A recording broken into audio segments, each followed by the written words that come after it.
యేసుక్రీస్తు ప్రభువు 40 దినాలు ఉపవాసాలుండి ఆకలి కొన్నప్పుడు శోధకుడు వచ్చి 3 ప్రశ్నలు వేస్తాడు.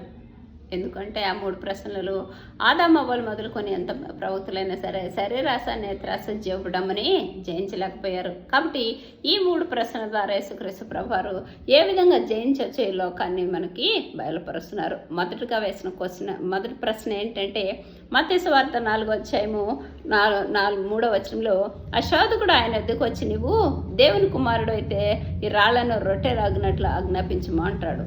కాబట్టి ఎందుకు రాళ్ళు రొట్టెలు గంటే ఆహారం నిమిత్తము. అందుకని యేసుక్రీస్తు ప్రభువారు 4వ అధ్యాయం 2వ వచనంలో కూడా 40 దినములు 40 రాత్రులు ఉపవాసం నిలిపినట్టు ఆయన ఆకలి కొనగా ఎందుకు ఆకలి కొనాల్సి వచ్చింది యేసయ్యని ఆలోచన చేసినట్లయితే ఆహారం విషయంలో నీళ్ల విషయంలో ఇశ్రాయేలు ప్రజలు తప్పిపోయారు దేవుని సన్నిధిలో నుంచి. దేవుని యొక్క మాటకు లోబడకుండా శరీరానికి ఆహారానికి నీరుకి ఎక్కువ ప్రాధాన్యత ఇచ్చారు. అందుకని మొదటగా యేసుక్రీస్తు ప్రభువారు ఆహార విషయంలో శోధించబడవలసి వచ్చింది. ఎందుకంటే మత్తయి నిర్గమకాండము 16వ అధ్యాయము 3వ వచనంలో చూసినట్లయితే ఇశ్రాయేలీలు ఏమంటారంటే మోషే ఎర్ర సముద్రాన్ని పాయలుగా చేల్చి ఇశ్రాయేల్ ప్రజల్ని 6 నెలల నడిపి తీసుకొని వచ్చిన తర్వాత 1 నెల తర్వాత ఏలీం అనే ప్రదేశానికి వాళ్ళు వెళ్తారు. అప్పుడు వాళ్ళకి ఆహారం దొరకదు. అప్పుడు ఏమంటారంటే ఇశ్రాయేల్ ప్రజలు మేము మాంసం వండుకొని కొండల వద్ద కూర్చొని తృప్తిగా తిన్నప్పుడు యెహోవా చేతి వలన ఎలా చనిపోలేదు అని దేవునికి వ్యతిరేకంగా మాట్లాడతారు. అయితే దేవుడు వాళ్ళని క్షమించి పరలోక ఆహారాన్ని వాళ్ళ మన్నాని వాళ్ళకు అనుగ్రహిస్తారు. అయినా వాళ్ళు ఇంకా 2వ నెల 15 రోజులైన తర్వాత వాళ్ళు ఏం చేస్తున్నారంటే ఇంకా మెరీబా అనే ప్రదేశానికి వెళ్ళినప్పుడు వాళ్ళకి నీరు దొరకదు.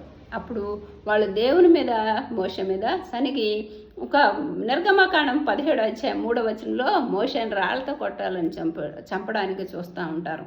7వ వచనంలో వచ్చేసేటప్పటికి ఏమంటారంటే వాళ్ళు ఎంతగా దేవుణ్ణి శోధిస్తారంటే ఇశ్రాయేలు చేసిన వాదములు బట్టి యెహోవా మన మధ్య ఉన్నాడో లేదో అని వాళ్ళకు సంశయానికి వెళ్ళిపోయి మస్సా అంటే ఏంటంటే శోధన, మెరీబా అంటే వాదమని యేసుక్రీస్తు ప్రభు నామని వాళ్ళు దేవుడైన యెహోవా అని వాళ్ళు తిరస్కరింత శోధించారు. అందుకని దేవుడు వాళ్ళని ఏంటంటే దేవుని యొక్క సన్నిధిని వాళ్ళకి దూరం చేశాడు.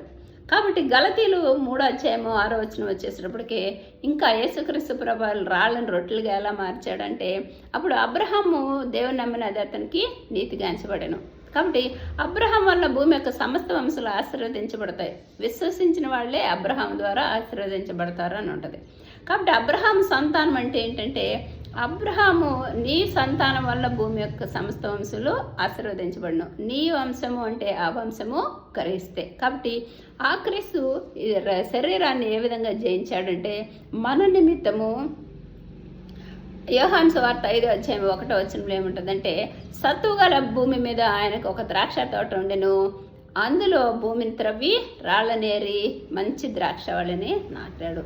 అంటే రాళ్ళని ఏరడం అంటే మనలో ఉన్న గర్వము, అహంకారం, అతిశయములు రాళ్ళనన్నీ యేసుక్రీస్తు ప్రభువు కలవరు కొండపైన శరీరంలో అణువణువడు మన కోసం రక్తం కాచి ఆ రాళ్ళన్నీ తీసివేసి వాటి వలన వచ్చిన శాపాన్ని అంతా వేసే శరీరంలో భరించి మరణించి సమాధి చేయబడి తిరిగి లేచి ఆ శరీరం వేసే శరీరం మనకు ఆహారముగా వేసే రక్తాన్ని మనకి పానీయముగా అనుగ్రహించారు. అందుకనే మనం ఎప్పుడైతే విశ్వాసంతో బాప్తిసం తీసుకొని వేసే శరీర రక్తాన్ని తీసుకున్నప్పుడు మనకి ఈ లోకంలో కావాల్సి వచ్చినప్పుడు ప్రభు ఏం చేశారంటే ఎన్ని స్వస్థతలు, ఎంతోమంది కన్నీళ్ళు తుడిచారు, ఎంతోమందిని మరణించిన వాళ్ళని తిరిగి లేపారు. కాబట్టి యేసయ్య మాట వలన అనేక స్వస్థతలు, అద్భుత కార్యాలు జరిగినాయి.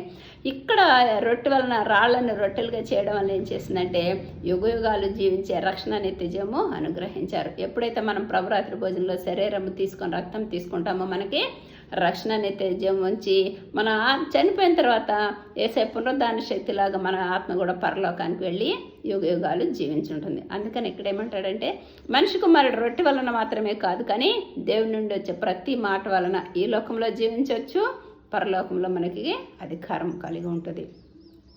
రెండోదిగా ఏమి శోధన చేస్తున్నాడు శోధకుడు అంటే, అపవాది ఎత్తైన ఒక పట్టణానికి తీసుకొని పోయి దేవాలయ శిఖరం నిలబెట్టి, నీవు దేవుని కుమారుడు అయితే క్రిందికి దుముకుము. మొదటి ప్రశ్నలో వాక్యం ద్వారా దేవుడు ఏ విధంగా సమాధానం చెప్పాడు, ఆ వాక్యం దాన్ని ఎత్తిపెట్టి శోధన చేస్తుంది. ఆయన నిన్ను గూర్చి కీర్తన 91:11 ఆయన నిన్ను గూర్చి తన దూతలకు ఆజ్ఞాపించును, నీ పాదము ఎప్పుడైనా రాతి తగలకుండా వారు నిన్ను చేతితో ఎత్తి పట్టుకుంటారు అని.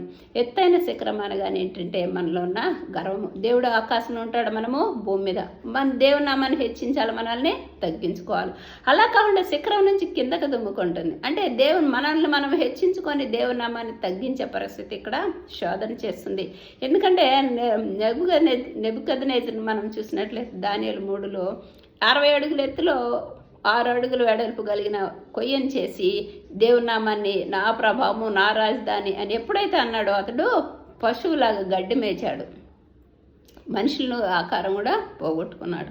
కాబట్టి అలా హెచ్చించుకుంటే దేవుడు తగ్గిస్తాడు. కాబట్టి అలాంటి వాళ్ళ గురించి ఇక్కడ ఏమంటున్నాడంటే, యేసుక్రీస్తు ప్రభువారు ఇక్కడ నిన్ను గూర్చి తన దూతలకు ఆజ్ఞాపించును అని ఆలోచన చేసినట్లయితే ఇంకా ఎందుకు యేసే శోధించవలసి వచ్చింది అని అంటే, నిర్గమకాండం 32వ అధ్యాయం వచ్చేసేటప్పటికే మోషే సీనాయి పర్వతం మీద 40 దినాలు ఉపవాసం ఉన్నప్పుడు ఆ క్రింద ప్రజలు ఏమంటారంటే అహరోను దగ్గరికి వెళ్ళి, మాకు మోషే కనపట్లేదు, దేవుడు లేడు కాబట్టి అని అంటే, అహరోన్ అంటాడు మీ చెవి పోగులన్నీ తీసి ఇవ్వండి అంటే అక్కడ అగ్నిలో వేస్తే ఒక దూడని చేసుకుంటారు.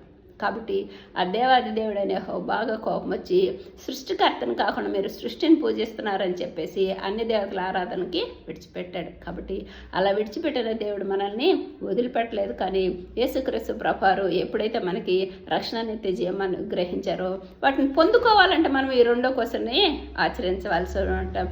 అందుకని ఇక్కడ యోహాను సువార్త 8వ అధ్యాయము 31వ వచనంలో యేసుక్రీస్తు ప్రభువారు ఏమంటున్నాడంటే, యేసు తనను నమ్మిన ఎదురుతో మీరు నా వాక్యం అందు నిల్చుండండి, వాక్యం మిమ్మల్ని సత్యము సర్వసత్యంలోనికి నడిపిస్తుంది. అంటే రక్షణ నిత్యజీవం. ఒకవేళ వాక్యం నమ్మకపోతే ఏం చేస్తుందంటే, మీరు అపవాది సంబంధులు, ఆ అపవాది అబద్ధికుడు, అబద్ధానికి జనకుడు. సాతాను వల్ల మీకు రక్షణ నిత్యజీవం కోల్పోయి మీకు మరణమే కాపరై ఉంటుందని యేసుక్రీస్తు ప్రభువారు వాక్యం నిలిచి ఉండాలా, వాక్యం ప్రకారం ప్రవర్తించాలా. విశ్వాసించిన వాళ్ళు అక్కడ యేసుక్రీస్తు ప్రభు రక్షణ నిత్యజీవం పొందుకుంటారు అని ప్రభు ఇక్కడ బయలుపరుస్తున్నాడు. అందుకని ఏం సమాధానం చెప్తున్నాడంటే, నీ ప్రభు అయిన నీ దేవుని శోధించొద్దు. ఎందుకంటే అక్కడ శాస్త్రుల పరిచయం శోధిస్తున్నారు. ఎన్నో అద్భుత కార్యాలు కళ్ళెదురుగా చూస్తా కూడా నువ్వు దేవుని కుమారుడు కాదు, నువ్వు బయల్జబూలివి అని. కాబట్టి అలా మనం వేసే వాక్యం అన్నప్పుడు మనము సంశయాలు కానీ అతిశయం కానీ లేకుండా మనము వాక్యాన్ని అంగీకరించి వాక్యం ప్రకారం ప్రవర్తించాల. విశ్వసించిన వాడు క్రియలు లేని విశ్వాసం మృతం. క్రియల్లో కూడా మనం చూపినప్పుడు రక్షణ నిత్యజీవము పొందుకుంటామని ఇక్కడ వాక్యం ద్వారా సమాధానం చెప్తున్నారు యేసయ్య. మూడోది, నీ దేవుని నువ్వు అపవాది మిగులు ఎత్తైన ఒక కొండ మీదకి తీసుకెళ్ళి ఆయన తీసుకొని పోయి లోకరాజ్యాలని వాటి మహిమనన్నింటినీ చూపిస్తుంది అంటున్నాడు. వాటి మహిమ, లోకము వాటి మహిమ. ఎప్పుడైతే సాతాను తినొద్దన్న పండును తిన్నప్పుడు ఆజ్ఞాతిక్రమమే పాపము వలన వచ్చే జీతము మరణము. అప్పుడు ఆ రాజ్యం అంతా, ఆదాము అవ్వలు ఉన్న రాజ్యం అంతా సాతాను లోకానికి వెళ్ళిపోయింది. అందుకని అక్కడ ఏమంటున్నాడంటే, మరణం వాళ్ళని వెళ్ళింది. ఆదాము మొదలుకొని మరణం వెళ్ళింది. అప్పుడు వరకు ఎంతమంది ప్రవక్తలు ఉన్న యేసుక్రీస్తు ప్రభువు పునరుద్ధానం చెందక ముందు వాళ్ళ ఆత్మలన్నీ భూమిలోనే కప్పి పెట్టబడి ఉన్నాయి. అందుకనే నా మహిమను చూపిస్తున్నానని అంటుంది. కాబట్టి అందుకని వాటిని కోసం యేసుక్రీస్తు ప్రభువు ఏం చేశారంటే, చనిపోయి సమాధి చేయబడి 3వ దినం పునరుద్ధాన శక్తితో లేచినప్పుడు ఆ 3 దినాలు భూమిలో ఉన్న పరిశుద్ధుల యొక్క దూతల యొక్క ఆత్మలన్నింటినీ చెరగా పట్టుకొని 3వ దినం పునరుద్ధాన శక్తితో ఆకాశంలో పరలోకానికి వెళ్ళి దేవాదేవునికి సమర్పించాడు. కాబట్టి ఈ విధంగా యేసుక్రీస్తు ప్రభువారు యొక్క మహిమని ద్వారా, పునరుద్ధాన శక్తి ద్వారా మనకి నిత్య జీవాన్ని అనుగ్రహించారు. అయితే ఇక్కడ ఏమంటున్నాడంటే, అందుకని నీ దేవుడైన యెహోవా ప్రభు అయిన నీ దేవునికి మొక్కి ఆయనను మాత్రమే సేవించాల. కాబట్టి మనం ఎప్పుడైతే దేవుని నామాన్ని విశ్వసించి, ప్రభు నామాన్ని విశ్వసించి, ఆయన నామాన్ని స్తుతిస్తూ మహింపరచు కీర్తించి ఉన్నప్పుడు మనం ఏంటంటే ఈ లోకంలో ఉన్న శరీరాశ, నేత్రాశ, జీవపు డంబాన్ని జయించవచ్చు అని యేసుక్రీస్తు ప్రభువు ఈ వాక్యం ద్వారా మనకి బయలుపరుస్తున్నారు. ఆమేన్.